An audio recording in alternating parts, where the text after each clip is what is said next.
You want to be full of energy. You want to be active. You want to do a lot in your life. You want to accomplish so much.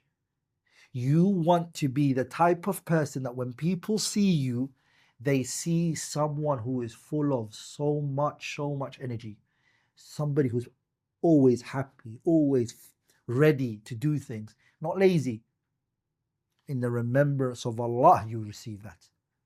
مثل الذي يذكر ربه والذي لا يذكر ربه مثل الحي والميت, the Prophet, he said.